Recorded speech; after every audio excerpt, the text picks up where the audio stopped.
Good afternoon to all the dearest one. As I told you in the previous class कि जो आज की class है बेटा वो पिछली क्लास का पूरा मतलब कंप्लीट होना है आज उसे। पिछली क्लास में वो टॉपिक स्टार्ट हुआ था और आज की क्लास में वो टॉपिक अपना फिनिश होएगा। तो थोड़ा सा अपन उस पिछले टॉपिक को 5 मिनट अपन रिवाइज कर लें बहुत जल्दी, ताकि आगे अपनी जर्नी कंप्लीट रहे और अपन आराम से आज की क्लास भी बहुत अच्छी तरह समझ पाएँ। पिछली क्लास में हमारा जो टॉपिक था उसका नाम था stereo chemical aspect of nucleophilic substitution reaction. ये हमारा टॉपिक था। इसमें हमने सबसे पहले पढ़ा था पीपीएल यानी प्लेन पोलराइज लाइट। वो लाइट जो ऑर्डिनरी लाइट जब निकल प्रिज्म में पास होती है तो वो डिफरेंट डायरेक्शन से एक प्लेन में आ जाती है, उसे कहते हैं हम पीपीएल। जो कंपाउंड उस लाइट से रिस्पॉन्ड होता है, डेक्स्ट्रो या लीवो राइट और लेफ्ट हैंड पे जाता है, वो ऑप्टिकली एक्टिव कंपाउंड होता है। और अगर लाइट सीधी निकल जाए तो वो कंपाउंड ऑप्टिकली इनएक्टिव होता है। दूसरा क्वेश्चन हमारे दिमाग में आया था कि अगर वो लाइट को राइट या लेफ्ट पे कर रहा है तो उसमें क्या स्पेशल फीचर होएगा। वो लैक करेगा सिमेट्री को, वो असिमेट्रिक होएगा। उसमें एक कार्बन ऐसा होगा जिसके आसपास 4 डिफरेंट ग्रुप्स होंगे, जिस कार्बन को कहा जाता है कायरल कार्बन या स्टीरियो सेंटर या असिमेट्रिक कार्बन एटम। उसके बाद हम आगे बढ़ते गए। हमने डेक्स्ट्रो रोटेटरी आइसोमर पढ़ा, लीवो रोटेटरी आइसोमर पढ़ा, हमने डिफरेंट एग्जाम्पल्स देखे। फिर हम लास्ट में आए थे एक बहुत ही मतलब हमने कायरल ऑब्जेक्ट्स देखे। हमने फिर लास्ट में जो पढ़ा वो था एनाइंशोमर, बहुत इंपॉर्टेंट था। एनाइंशोमर्स आपके जो मिरर इमेजेस हैं, जैसे आपके हैंड्स हैं, जैसे सी अल्फ़ाबेट है या जो भी ऑर्गेनिक कंपाउंड है, जो एक डेक्स्ट्रो है और एक लीवो है, वो मिरर इमेजेस होते हैं। वो ऑप्टिकली एक्टिव होते हैं और वो ऑप्टिकल एक्टिव आइसोमर कहे जाते हैं। उनमें से एक प्लेन पोलराइज लाइट को राइट हैंड की तरफ रोटेट करता है तो दूसरा प्लेन पोलराइज लाइट को लेफ्ट हैंड की तरफ रोटेट करता है। ये दोनों आइसोमर जो होते हैं इन्हें एनाइंशोमर्स कहा जाता है, क्योंकि ये non super impossible mirror images होती हैं। जैसे ये हाथ आपका, ये नॉन सुपर इम्पॉसिबल है, ये सुपर इम्पोज होता है, ये नॉन सुपर इम्पोज है, ये नॉन सुपर इम्पोज। तो इनकी फिजिकल प्रॉपर्टीज, रिफ्रैक्टिव इंडेक्स हुआ, melting point, belting boiling point, any other properties physical are same. They have same chemical properties, they differ only in the angle of rotation. एक का मतलब angle of rotation mean in the rotation of PPL. एक dextro की तरफ जा रहा है तो एक लीवो की तरफ जा रहा है। तो यहाँ तक अपन ने ख़त्म किया था पिछली क्लास में। आज की क्लास में जो स्टार्ट करेंगे उस टॉपिक का नाम आप लिखेंगे। पहले आपकी हेडिंग आप चाहें तो नहीं लिखें कॉपी में, क्योंकि आप लिख रहे हैं तो उसी के बाद कंटिन्यू करें। हेडिंग तो मैंने इसलिए डाली क्योंकि आपको पता रहेगा ये वही वाला टॉपिक है, stereo chemical aspect of nucleophilic substitution reaction वाला ही टॉपिक आप पढ़ रहे हैं। तो इसके अंदर आप एफ है, अब मुझे याद नहीं आ रहा कि मैंने एफ था या ई है, जो भी आपकी कॉपी में उस हिसाब से आप डाल दें इसे। नेक्स्ट टॉपिक है ई या एफ जो भी है, रेसेमिक मिक्सचर। तो अब आप नेक्स्ट अपनी कॉपी में लिखेंगे RACEMIC रेसेमिक मिक्सचर, और ब्रैकेट में उसका नाम एक और नाम से वो पहचाना जाता है racemic modification. Racemic mixture in bracket you can write an other name racemic modification. Put your pen for a minute, let me explain to it to you, then we will write together. मान के चलो मेरे पास एक container है, उसमें एक mixture रखा है। उस मिक्सचर में मेरे पास डेक्स्ट्रो आइसोमर जो है वो 50% है और लीवो आइसोमर भी मेरे पास 50% है। मतलब दोनों आइसोमर जो है मेरे वो आपके देखा गया है कि दोनों आइसोमर जो आपके थे वो उसमें इक्वल अमाउंट में थे। मतलब आपका जो मिक्सचर है उसके अंदर 50% डेक्स्ट्रो था और 50% लीवो था। मतलब both the isomer are in equal proportion. जैसे 50 ही है तो 50 ही है, 60 ही है तो 60 ही है, 80 है तो 80 है। तो ऐसा मिक्सचर जिसके अंदर आइसोमर जो है वो इक्वल अमाउंट में होए, एक रोटेट कर रहे हैं, जैसे लाइट राइट हैंड साइड पे जितना angle of rotation right hand side पे आ रहा है उतना ही angle of rotation left hand side पे आ रहा है, उस मिक्सचर को कहा जाता है रेसेमिक मिक्सचर या रेसेमिक मॉडिफिकेशन। और उसका जैसे अपन को पता है कि डेक्स्ट्रो के लिए सिंबल स्मॉल डी या प्लस है, लीवो के लिए सिंबल स्मॉल एल या माइनस है। तो इस मिक्सचर को मतलब डेजिग्नेटेड या सिंबलाइज करते हैं बाई डी एल या प्लस माइनस से। तो ये आपका रेसिमिक मिक्सचर है जिसे कहा जाता है रेसिमिक मॉडिफिकेशन। तो अब इसके अंदर आप देखिए, पहले मैं समझा दूं फिर आप लिखिएगा। अ मिक्सचर कंटेनिंग 2 इनैंशियोमर्स, है ना, वो इनैंशियोमर्स ही है dextro levo, in equal proportion means 50% dextro and 50% levo is optically inactive. ये बहुत स्पेशल बात है कि ये जो मिक्सचर है वो ऑप्टिकली इनएक्टिव हो जाएगा, क्योंकि जितना रोटेशन एक आइसोमर का जैसे राइट हैंड साइड पे है उतना ही लेफ्ट हैंड पे है, तो वो कैंसिल हो जाएगा। तो यही मैंने लिखा है यहाँ, is optically inactive as the rotation from one isomer is cancelled by the rotation due to an other isomer. इसका सिंबल है DL या प्लस माइनस। जैसे आपने पढ़ा था एग्जाम्पल ब्यूटेन टू ऑल, आपको याद होगा पिछली क्लास में मैंने ब्यूटेन टू ऑल बनाया था, जिसमें एक कार्बन कायरल कार्बन था, उसके आसपास 4 डिफरेंट ग्रुप थे, एक OH, एक H, एक मिथाइल और एक इथाइल। तो ये जैसे butane two all optically active है, लेकिन अगर इसका बराबर 50% डेक्स्ट्रो और 50% लीवो है तो उसे हम कहेंगे DL या plus minus butan two ol. तो I hope, I believe that it is clear to you and it is very clear understood। तो अब अपन समझ आ गई, फिर से एक दफ़ा रिवाइज 1 मिनट में। रेसिमिक मिक्सचर में एक्चुअली जो कंपाउंड है वो ऑप्टिकली एक्टिव ही होता है, लेकिन क्योंकि वो बराबरी से जितना डेक्स्ट्रो तरफ जाता है उतना ही लीवो की तरफ, तो इसलिए टोटल मिला के वो ऑप्टिकली इनएक्टिव हो जाता है। चलिए अब अपन सब 7 डेफिनेशन लिख लेंगे। A mixture containing 2 enantiomers, a mixture containing 2 enantiomers, ठीक है, a mixture containing 2 enantiomers in equal proportion। आप चाहो तो प्रोपोर्शन लिखो, आप चाहो तो अमाउंट लिख दो, इन इक्वल प्रोपोर्शन या लिख दो इन इक्वल अमाउंट। तो again I will repeat, a mixture containing 2 enantiomers in equal proportion, that is 50% dextro and 50% levo, 50% dextro and 50% levo is optically inactive is optically inactive। Optically inactive पे अपन underline कर सकते हैं, optically inactive as the rotation from one isomer, as the rotation from one isomer is cancelled by the rotation due to an other isomer, as the rotation from one isomer is cancelled by the rotation due to an other isomer। its symbol is DL और plus minus symbol है उसका, bracket में लिख लें, its symbol is DL और plus minus. Then you can write on the example, for example butane two ol, अगर वो racemic mixture है, अगर उसमें इक्वल अमाउंट है तो can be written as DL या प्लस माइनस की ब्रैकेट में butane two ol. I am giving you half minute to finish writing and then we will start the new topic. I hope it is clear, racemic mixture और racemic modification. अब आप next number अगर आपका F है या G जो भी है वो लिख के फिर आप पेन रख देंगे।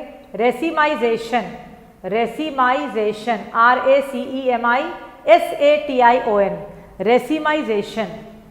अब अपन चर्चा करेंगे रेसिमाइजेशन का।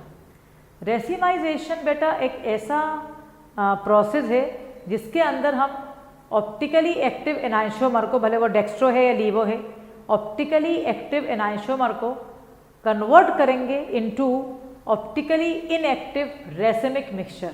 ठीक है, तो अगर अपन एनाइंशियोमर को रेसिमिक मिक्सचर में कन्वर्ट कर रहे हैं तो उसे क्या कहते हैं हम? उसे कहते हैं रेसिमिक मिक्सचर या रेसिमिक मॉडिफिकेशन। ठीक है, तो conversion of enantiomer into racemic mixture is called racemic modification या रेसिमिक मॉडिफिकेशन नहीं, रेसिमाइजेशन, सॉरी।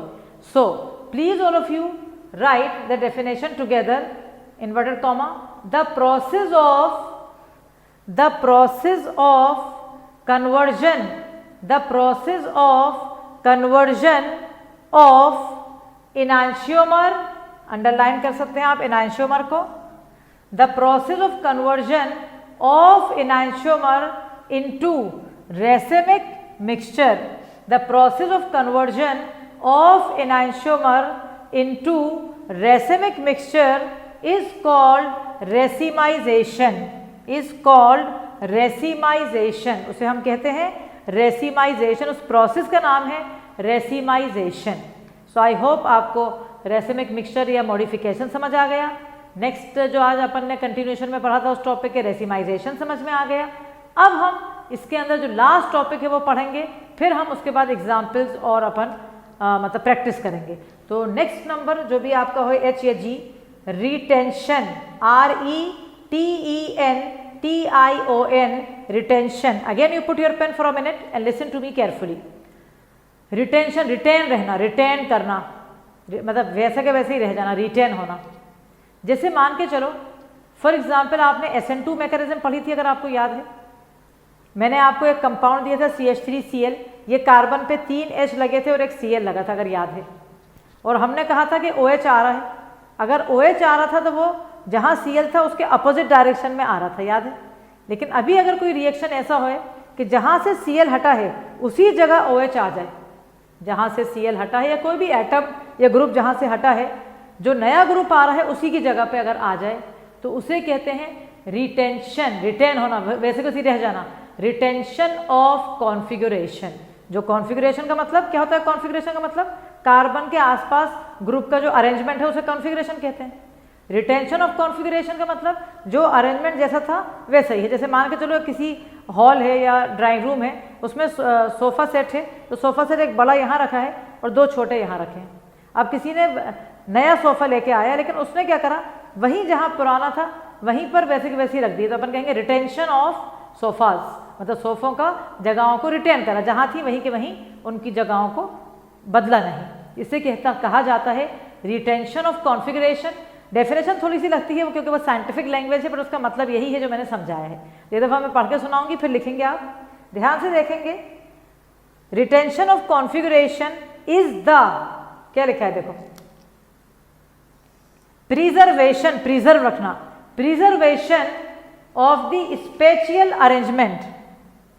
पहली बात आपको ये बात बहुत ध्यान में रखना है कि स्पेशियल अरेंजमेंट का मतलब कुल अंदर तक आना चाहिए. स्पेशियल अरेंजमेंट का मतलब ग्रुप का कार्बन के आसपास अरेंज होना, सिंपल लैंग्वेज में. Preservation of spatial arrangement of bonds to an asymmetric centre या chiral carbon during a chemical reaction. मतलब जो स्पेशियल अरेंजमेंट है, जो बॉन्ड जैसे अरेंज थे वैसे के वैसे ही वो प्रिजर्व रहे किसी भी केमिकल रिएक्शन में, जब रिएक्टेंट्स प्रोडक्ट्स में कन्वर्ट हुआ, इसे कहा जाएगा रिटेंशन. तो अब आप सब मेरे साथ डेफिनेशन डालेंगे जल्दी से. Retention of configuration, retention of configuration is the, retention of configuration is the preservation of the spatial arrangement. Retention of configuration is the preservation of the spatial arrangement of bonds to an asymmetric center, to an asymmetric center during a chemical reaction. Again I'll repeat.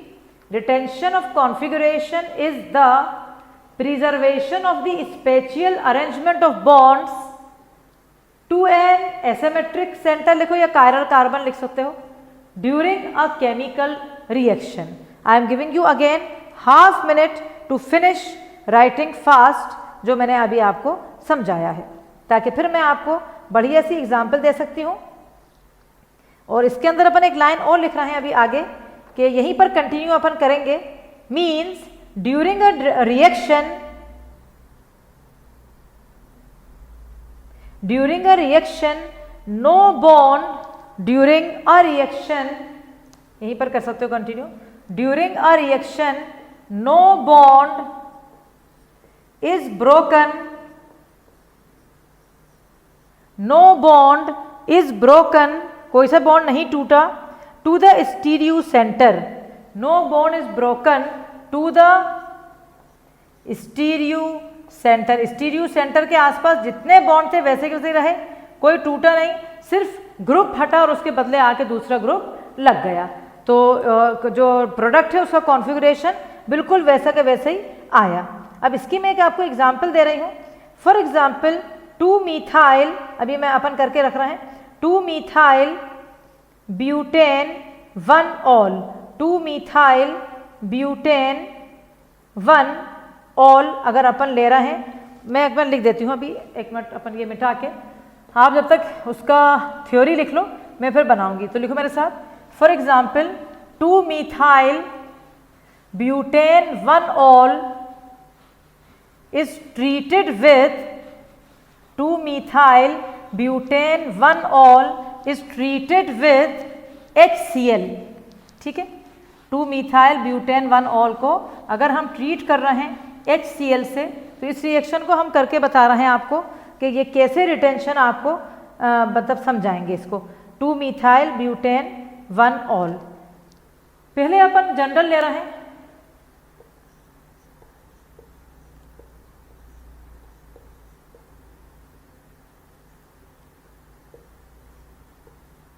ये अपन बना रहे हैं पहले ऐसे, फिर उसको अपन 3D में बनाएंगे। ये ब्यूटेन 1 ऑल थे, इसके सेकंड कार्बन पे अगर मैंने मिथाइल लगा दिया, ठीक है, इसको मैंने ट्रीट करा है HCl से। मैं जानती हूँ और आप भी जानते हो अच्छी तरह कि जब अल्कोहल को हम हेलोजन एसिड से रिएक्ट करते हैं HCl से, जो कि पहला रिएक्शन था न्यूक्लियोफिलिक, ये OH हट के Cl लग के आ जाएगा। बट हम इसको समझाएंगे 3D के फॉर्म में, ताकि हम रिटेंशन ऑफ कॉन्फ़िगरेशन आपको समझा पाएँ। तो कैसे रिटेंशन ऑफ कॉन्फ़िगरेशन हम समझाएंगे, हम इसको ऐसा करेंगे कि हमारे पास पहले हम बताएंगे कि ये सब रिटेंशन हुआ, इनाइंशोमर्स हुआ, ये सब स्टीरियो सेंटर में होता है। तो हम पहले स्टीरियो सेंटर आइडेंटिफाई करेंगे। ये कार्बन, इसके आसपास एक 1 इथाइल ग्रुप है, एक ये आपका मिथाइल ग्रुप है, एक ये CH2OH है और एक ये आपका H है। समझ गए बेटा? अब ये आपका स्टीरियो सेंटर है, इसके आसपास ये 4 ग्रुप्स को अपन डिपेक्ट करेंगे। एक इसके सपोज H है, इसके वो मैंने डैश और वेज नहीं बनाया, उसकी जरूरत नहीं है।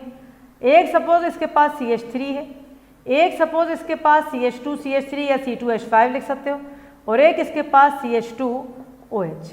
ठीक है, जब इसको आपने HCl से ट्रीट करा, अभी आप लिखो नहीं, देख लो, समझ लो पहले, फिर आप देख लेना।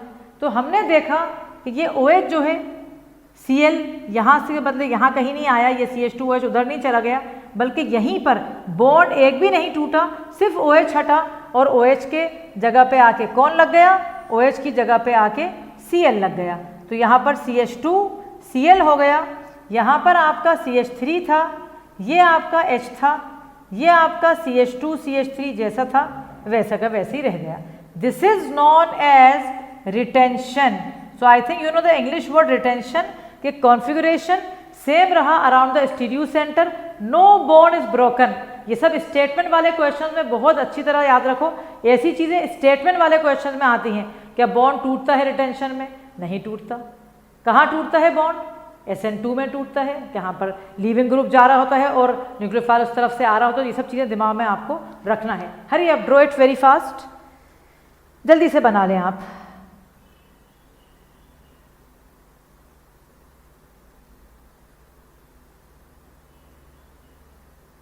और एक चीज़ में बहुत अच्छी मैं अभी बताने वाली हूँ आपको, कि आपको पढ़ के बहुत मज़ा आने वाला है।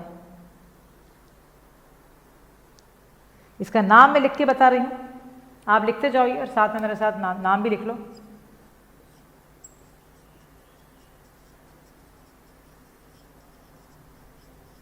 ये सब स्टेटमेंट वाले क्वेश्चन के लिए बहुत अच्छी अच्छी चीज़ें मैं बता रही हूँ आपको। आप सोच भी नहीं सकते कि बुक में कुछ भी ऐसा छोटा सा लिखा होता है, अपन को लगता भी नहीं है कि वो इम्पोर्टेंट होएगा, बट वो कितना ज़्यादा इम्पोर्टेंट हो सकता है। पूरा 4 नंबर का क्वेश्चन उस पर डिपेंड कर सकता है, जो कि आप जब भी दे सकते हो जब आपको नॉलेज है एक एक चीज़ की। पहले ये आप पूरा लिख लो, फिर मैं आपको अभी समझा रही हूँ 1 मिनट के बाद। इसका नाम लिखा है मैंने माइनस, माइनस स्टैंड्स फॉर लीवो, ये डैश है, तो 2 मिथाइल ब्यूटेन 1 ऑल, माइनस जो ब्रैकेट में है वो लीवो है, इसका मतलब लीवो है। और यहाँ पर भी ये डैश तो कंपाउंड के लिए, प्लस जो ब्रैकेट में है इसका मतलब है डेक्स्ट्रो। अब आप ये लिख लो और फिर अपन करते हैं। Hurry up, do it very fast without wasting a minute of time, क्योंकि आज अपन को ये कंप्लीट पूरा करना है।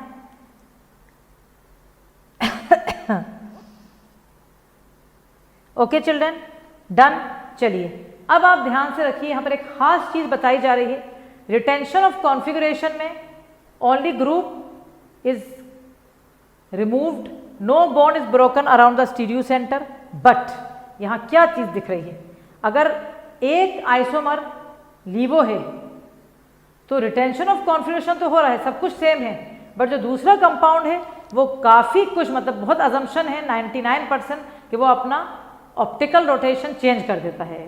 तो जब रिटेंशन होता है तो bond to the stereo centre is not broken, but the sign of rotation change हो जाता है, डेक्स्ट्रो से वो लीवो में जा सकता है। आप कहोगे मैडम कैसे, ये तो ऑप्टिकल, ये तो मिरर इमेजेस नहीं है, फिर आप डेक्स्ट्रो लीवो क्यों करें? मिरर इमेजेस की जरूरत नहीं होती, बगैर मिरर इमेज के भी ये मिरर इमेज हो भी नहीं सकता, क्योंकि ये तो OH है, वो Cl है, वो मिरर इमेजेस नहीं हो सकते। बट हो सकता है कि वो कंपाउंड अपना आप को कन्वर्ट कर देता है और वो आप कंफर्टेबल करता है कि लीवो की तरफ चला जाए। तो ये एक बहुत बड़ा ऑब्जर्वेशन है। आप इसको मैं डिक्टेट करूंगी, लिखेंगे। आपने ये लिख लिया, इसके जस्ट नीचे आप लिखेंगे please, from new line you start writing, it is important to know that, it is important to know that configuration around the stereo center, it is important to note that, या to know that configuration around the stereo center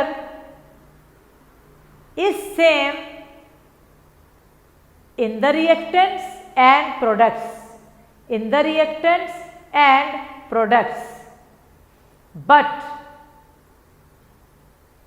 the sign of rotation has changed, but the sign of rotation has changed। और ये आपके सामने depict करी है मैंने example, जो ये बात को प्रूव कर रही है।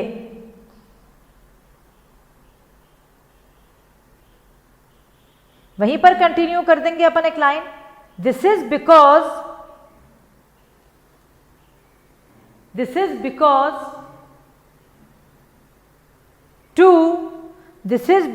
TWO2 different compounds, this is because two different compounds with same configuration, configuration का मतलब bond, this is because ये दो different compounds हैं, this is because two different compounds with same configuration, configuration का मतलब bond का arrangement, different compounds with same configuration around the stereo carbon, around the stereo carbon या stereo center कह दो, around the stereo center may have different optical rotation, may have different optical rotation। so a very good and important observation जो हमें आज दिखा है, और बहुत बहुत इंपॉर्टेंट हम इसको मान रहे हैं, बहुत ज़्यादा हम इंपॉर्टेंट मान रहे हैं इसको। अब मैं आपको एक बहुत अच्छी एक एग्जांपल देना चाह रही हूँ, एक और वन मोर एग्जांपल, जिसके अंदर मैं तीनों चीज़ें समझा पाऊँ आपको, इन्वर्जन, रिटेंशन और racemisation. Let us take an example, आप न्यू लाइन से लिखो, let us take an example, let us take an example showing, let us take an example showing retention, inversion and racemization, retention, inversion and racemization। put your pen for a minute, let me draw it, आपको समझा दूं, फिर आपको मैं time दूंगी, आप बना लेना। जैसे मान के चलो अपन जनरल कोई ABCD करके समझा देते हैं, मैंने डैश और मतलब डैश वेज नहीं लिया है, इसलिए नहीं कि नहीं लेना, लेना है, एक्चुअल लेना होता है, बट जनरल समझा रही हूँ अभी। जैसे ये आपका A है, ये आपका B है, ये आपका C है, ये आपका D है, ठीक है। एक एरो मैं निकाल रही हूँ यहाँ पर, एक एरो मैं यहाँ से निकालूंगी और एक एरो मैं यहाँ निकालूंगी। पहले मैं बनाऊंगी, फिर आप लोग एक सेकंड देखना अच्छी तरह, फिर बताना कौन सी प्रोसेस यहाँ पर हो रही है। अब जैसे मेरा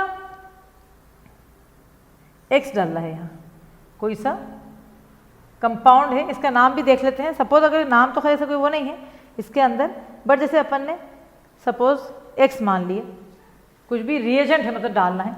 अब जैसे ये कार्बन जो स्टीरियो सेंटर था, ये A जैसा था वैसे ही रहा, ये जो X था वो यहाँ आया,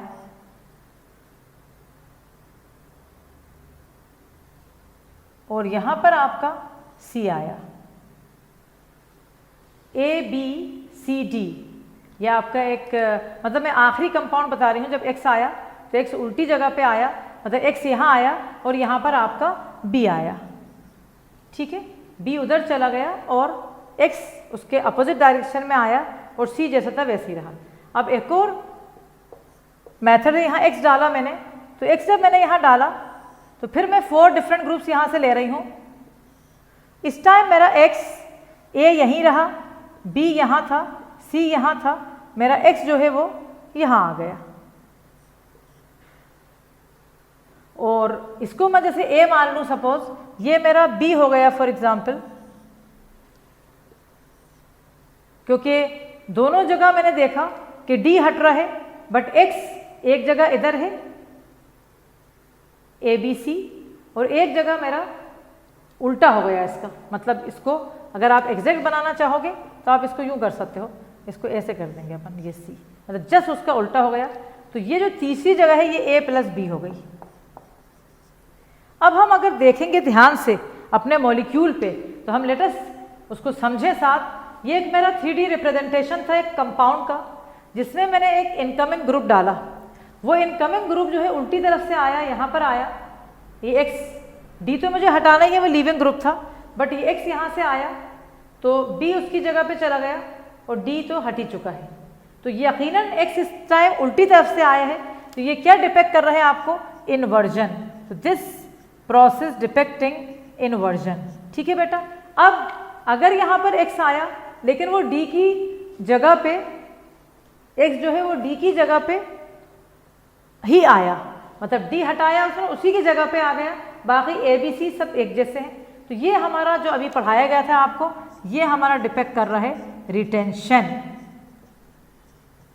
आ रही है आपको बात समझ? Clear the picture and the differences between inversion and retention. उसके बाद ये क्या मैंने लिखा है, क्योंकि आपको पता है कि ये जो है अगर देखें आप ध्यान से तो ये और ये मिरर इमेजेस हैं, मतलब ये डेक्स्ट्रो अगर है तो वो लीवो है। मिरर इमेजेस क्या होते हैं? Optical isomer, dextro levo. और अगर ये डेक्स्ट्रो और लीवो दोनों बराबर है A प्लस B, तो ये क्या हो जाएगा मेरा? रेसिमाइजेशन। मतलब वो मेरा क्या बन रहा है? वो मेरा बन रहा है रेसेमिक मिक्सचर। अगर अपन देखेंगे तो वो मेरा जो है रिटेंशन हो रहा था, दूसरी जगह मेरा इन्वर्जन हो रहा था, और आखिरी जगह मेरा जो है वो रेसेमिक मिक्सचर ही अपन लिखेंगे। रेसिमाइजेशन भी लिख सकते हैं, conversion of enantiomer into racemic mixture, तो रेसिमाइजेशन। बट अपन यहाँ पर ये लिखेंगे 50% D प्लस 50% L। अब मुझे लग रहा है कि मेरे बच्चों को बहुत अच्छी तरह दिमाग में पिक्चर बैठ गई रिटेंशन, इन्वर्जन और रेसिमाइजेशन की। You can take 1 or 2 minutes to finish whatever it is written on the board. Hurry up my dear children. और ये जो प्रोसेस जो नीचे वाला था वो यकीनन हमारा ऑप्टिकली इनएक्टिव है। ओके, तो इसको यहाँ अपन ब्रैकेट में लिख भी देंगे। ये जो अभी बनाया आखिर में, ये हमारा ऑप्टिकली इनएक्टिव है, ऑप्टिकली इनएक्टिव, क्योंकि ये रेसिमिक मिक्सचर है, इसमें दोनों बराबर हैं। चलिए, आपको मैंने 1 मिनट दिया है ताकि आप ख़त्म कर लें और आप परेशान नहीं होएं, क्योंकि आपका मैं मिटा दूंगी तो आपका जल्दी से आप फ़ौरन लिख लें इसको।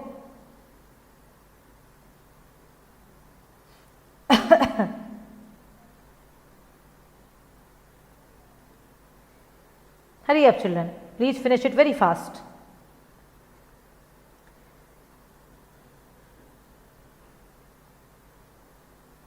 So I hope it is clear. Now, अब हम इसके बाद ज़रा सा आप कर रहे हैं अभी मैं कुछ मतलब मिटा नहीं रही हूँ, बट जिन बच्चों का हो गया, ये जनरली आप बनाते बनाते भी देख सकते हैं कि उसमें अपन कुछ चेंजेस तो नहीं कर रहे हैं, बट उसके आगे जो अपन को करवाना है वो समझा रहे हैं. Actually we have done each and everything, but only the thing is that we want to depict SN1 and SN2 mechanism with the help of these modifications, with the help of these stereochemical aspects. So I hope that it is finished. Hurry up children, finish, very good. Now if you have a look on SN1 and SN2 again, for example, please tell me SN2 mechanism, second order kinetics, it occurs by inversion of configuration. Have you remember? It occurs by inversion of configuration. याद आ गया कैसे अकर होती है वो? It occurs by inversion of configuration, यानी जो nucleophile आता है ड्यू टू स्टेरिक हिंड्रेंस वो अपोजिट डायरेक्शन में आता है. तो अब ये बात क्लियर हो गई कि SN2 मैकेनिज्म इन्वर्जन से होती है. अब हमें SN1 मैकेनिज्म के बारे में उस वक्त बोला था, बट क्योंकि अपन ने रेसिमिक मॉडिफिकेशन या रेसिमाइजेशन नहीं पढ़ा था, इसलिए अपन को डिलेमा था कि वो रेसिमाइजेशन होता क्या है. तो नाउ वी शुड रिमेंबर कि SN1 अकर बाय रेसिमाइजेशन. अब ये रेसिमाइजेशन का चक्कर क्या है, मतलब रेसिमिक मिक्सचर, यानी 50% चांस है कि डेक्स्ट्रो बने, 50% चांस है कि लीवो बने. अभी आप समझो मेरी बात. आप सबको पता है कि SN1 मैकेनिज्म में स्लो और रिवर्सिबल स्टेप में कार्बोकेटाइन बनता है. If you remember, if all of you remember that आपने कार्बोकेटाइन बनाया था, टर्शरी ब्यूटाइल कार्बोकेटाइन, यहाँ पॉजिटिव चार्ज थी. Have you remember? ये क्या था? ये ट्रायगोनल प्लेनर था और इसका हाइब्रिडाइजेशन था sp2 हाइब्रिडाइजेशन. ये सब आप जानते हैं अच्छी तरह, जो बच्चा यहाँ बैठा हुआ है. अब आप बताइए, कोई भी प्लेनर चीज़ है, ये प्लेनर है, ये प्लेन, ठीक है, तो न्यूक्लियोफाइल इधर से भी आ सकता है, उधर से भी आ सकता है. मतलब जो भी हमारा न्यूक्लियोफाइल है NU, it has a chance to come 50% from this side and the nucleophile can come 50% from this side. तो इसलिए यहाँ पर SN1 मैकेनिज्म को कहा जाता है अकर बाय रेसिमाइजेशन. मतलब बिकॉज द कार्बोकेटाइन जो बीच में बन रहा है वो प्लेनर मॉलिक्यूल है, तो वो इधर से भी आ सकता है, वो उधर से भी आ सकता है. लेकिन आप सोचो कितना बड़ा स्पेशल बात मैं बताने वाली हूँ आपको. 2016 नीट के पेपर में क्वेश्चन आया था, SN1 occur by A inversion, B racemisation, C retention, D more inversion less racemisation, और आंसर था D. अब बच्चे का दिमाग पूरा घूम गया, यकीनन बच्चे का दिमाग घूम गया. क्यों घूम गया बच्चे का दिमाग? इसलिए उसका दिमाग घूम गया बच्चे का क्योंकि उसका जो क्वेश्चन है, NCERT तो रेसिमाइजेशन कह रही है, लेकिन क्वेश्चन में तो कह रहा है inversion more followed by racemisation. क्या मतलब? मैं इसका मतलब समझाती हूँ. आप कहोगे मैडम फिर ये क्या हुआ, NCERT अपन जब बोर्ड एग्जाम अगर आता है तो रेसिमाइजेशन ही लिखेंगे, लेकिन अगर ऑब्जेक्टिव आता है तो अपन सोच समझ के करेंगे बात. ध्यान से सुनो, ये तुम्हारा मॉलिक्यूल है ना. SN1 में आपने कहा रिटेंशन है, ठीक है, नहीं आपने कहा 50% ये है, ये वाला कहा आपने. लेकिन जब न्यूक्लियोफाइल आ रहा है D के पास, तो यहाँ तो स्टेरिक हिंड्रेंस होएगा कि नहीं? तो इधर तो आने में वो वैसे ही परेशान होगा, भले वो कार्बोकेटाइन बना है, बट जब वो आ रहा है स्टार्टिंग में तो D तो वहाँ लगा था ना, तो ज़्यादा वो चाहेगा कि उल्टी तरफ से आए. तो जैसे अगर 100 है, 100 में से 60-70% चाहेगा इन्वर्जन से आए, 30-25 या 35% आ जाएगा उस साइड से भी. तो इसलिए इन्वर्जन ज़्यादा होता है रेसिमाइजेशन के मुकाबले में, बट ये NCERT में मेंशन नहीं है. मैंने इसलिए बताया कि 2016 नीट के पेपर में ये बात आई थी, जो कि बच्चा घबरा गया था, जो खाली NCERT पढ़ता है, उसको तो लग रहा था कि गलत दिया है मतलब नीट वालों ने, बट वो सही क्वेश्चन था. Is it clear to you? But अपन अभी यकीनन रेसिमाइजेशन ही लिखेंगे क्योंकि अपन तो NCERT अभी पढ़ रहे हैं. सो बट बता इसलिए दिए ताकि आपको याद रहे. तो अब आप न्यू लाइन से लिखेंगे, so it is clear that SN2 mechanism occur by inversion of configuration. It is clear that SN2 mechanism occur by inversion of configuration. SN2 mechanism occur by inversion of configuration because to avoid steric hindrance. To avoid steric hindrance. क्यों करते हैं उसको ऐसा? To avoid steric hindrance. इसलिए करते हैं ताकि steric hindrance से बचें.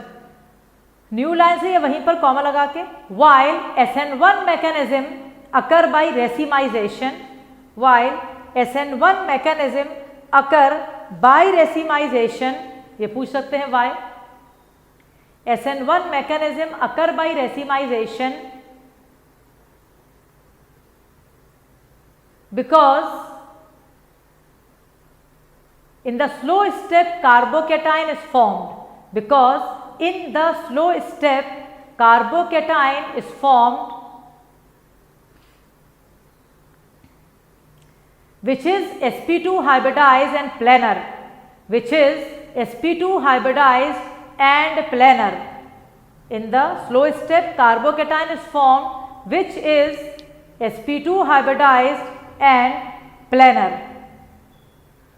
comma, so the nucleophile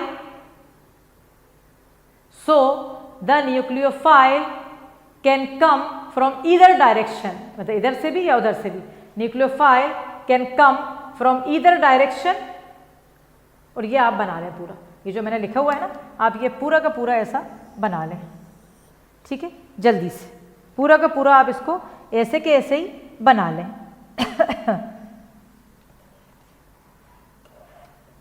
I hope कि आपको बहुत अच्छी तरह समझ में आया होगा और आपको कोई भी इसमें कन्फ्यूजन नहीं होएगा, क्योंकि बहुत आसान और बहुत ही सिंपल है, बट बहुत इम्पॉर्टेंट भी है।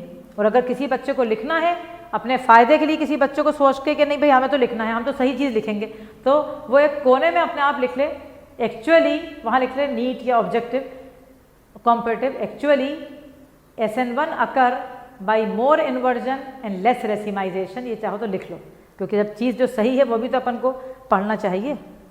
तो जल्दी से आप ये बना लें। इसके बाद बस एक क्वेश्चन अपन करेंगे और ये पूरा टॉपिक थैंकफुली हमारा आज बहुत ही अच्छी तरह कंप्लीट हो जाएगा। इसके बाद हम कहेंगे बहुत प्राउडली कि we have finish nucleophilic substitution reaction.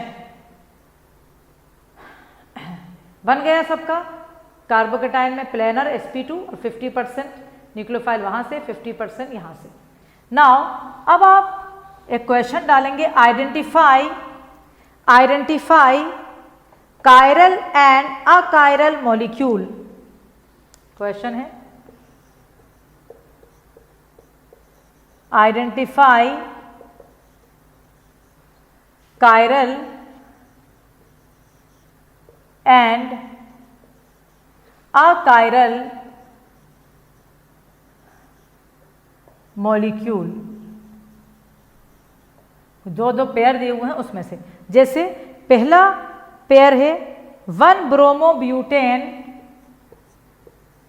1 bromobutane and 2 bromobutane, ठीक है। तो आप जल्दी से बनाएंगे इसको, ऐसे ही क्वेश्चन नहीं हो पाएंगे जब तक कि आप इनका स्ट्रक्चर कंप्लीट नहीं करेंगे। कंप्लीटली मतलब एक्सपेंडेड फॉर्म में स्ट्रक्चर जो बच्चा बनाएगा वो उसको आंसर बहुत जल्दी मिल जाएगा। तो ये 1 ब्रोमोब्यूटेन बनाया आपने और ये आपका है 2 bromobutane. Okay children, please draw it very fast because the time is nearly finish. अब आप देखें यहाँ पर मुझे ये कार्बन जैसे Br जुड़ा है, एक Br, एक आप प्रोपाइल कह सकते हो, बट ये 2 H एक जैसे हैं तो यहाँ कायरल सेंटर नहीं है। बट आप अगर इधर आएंगे तो आपको एक मिथाइल मिलेगा, एक Br मिलेगा, एक H मिलेगा और एक इथाइल मिलेगा। तो ये वाला जो है कायरल मॉलिक्यूल है, क्योंकि कायरल मॉलिक्यूल वो होता है जिसमें एसिमेट्रिक सेंटर होता है, और ये मॉलिक्यूल जो है आपका वो है achiral molecule. So I hope that the question is very easy to you and you have done it and it is very very simple also. Next जो मैं आखिरी वाला क्वेश्चन दे रही हूँ आज की क्लास का, वो आपका ये है। इसमें आप जैसे ये कार्बन है,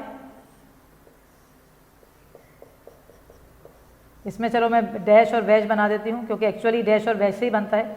यहाँ CH3 है, यहाँ Br है, यहाँ H है और यहाँ C2H5 है, और यहाँ पर आपका दूसरा मॉलिक्यूल है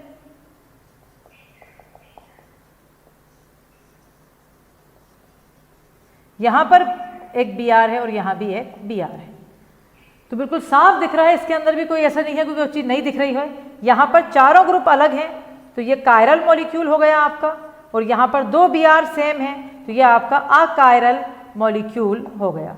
सो आपको देख के अगर समझ में आया तो मेरे हिसाब से ये टॉपिक अपन ने बहुत ही सिस्टमेटिकली और बहुत ही अच्छी तरह ख़त्म किया है। And now we can say very honestly I am telling to you, we have done the nucleophilic aspect और the stereochemical aspect of nucleophilic substitution reaction with full detail and depth. तो अगर आप ये दोनों वीडियो जो पिछली class में थी और जो आज, अगर आपने ये पूरा पढ़ लिया तो आपको 100% समझ में आ गया। और इस तरह से अपन ये कह सकते हैं कि the first category of reactions हम कर क्या रहे थे, हम ये सोचें, पहले रिकॉल करेंगे हम कर क्या रहे थे। हम पढ़ रहे थे रिएक्शंस ऑफ हेलो अल्केन। उसमें आपको बताया था सिर्फ हेलो अल्केन, अरीन नहीं, सिर्फ हेलो अल्केन। उसमें मैंने बताया था 3 तरह के रिएक्शंस हैं।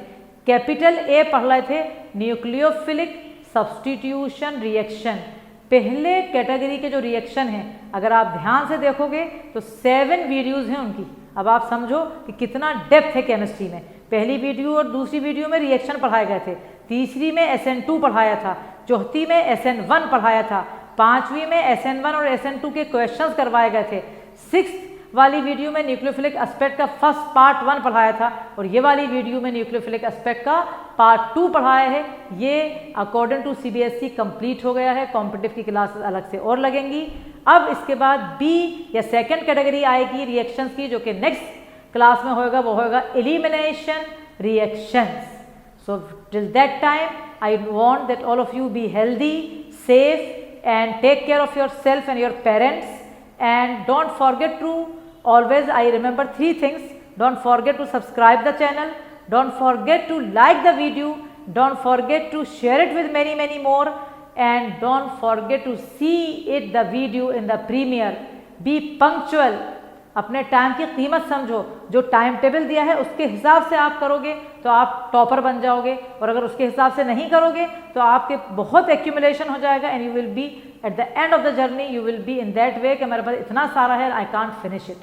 सो with this quote I want to finish the class from DSE team, doctor Amina classes, doctor Amina HOD chemistry. All the best, bye.